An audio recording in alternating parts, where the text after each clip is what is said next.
চলো বন্ধুরা, প্রথমে নতুন তাপল ব্লগারদের ভিডিওটা দেখে আসি, তারপরে দুষ্ট পোলাপানের করা মিষ্টি মিষ্টি ফানি কমেন্টগুলো পড়বো। তো লেটস গো।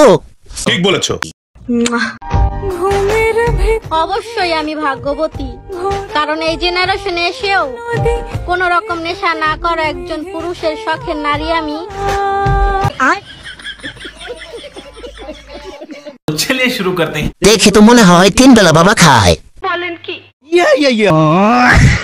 ও তো একটু আগেও আমার কাছ থেকে ইয়া বানিয়ে গেল। ঠিক বলেছো। অবশ্যই তুমি গর্ভবতী। বলেন কি? ও তো এখনো পিনিকে আছে। ঠিক বলেছো।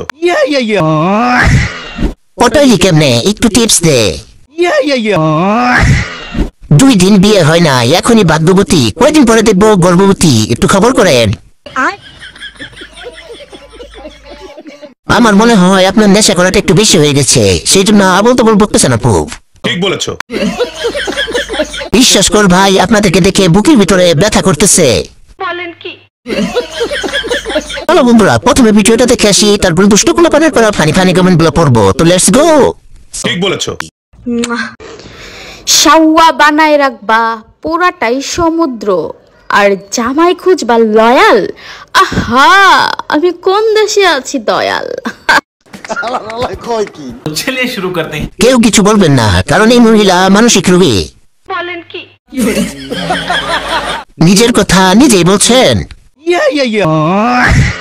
কারণ তোমার আপেল 2টা। দেশের হুগামারা শেষ। ঠিক বলেছো। সমুদ্রের ভিতরে জাহাজ দিতে হবে। ঠিক বলেছো। বলেন কি?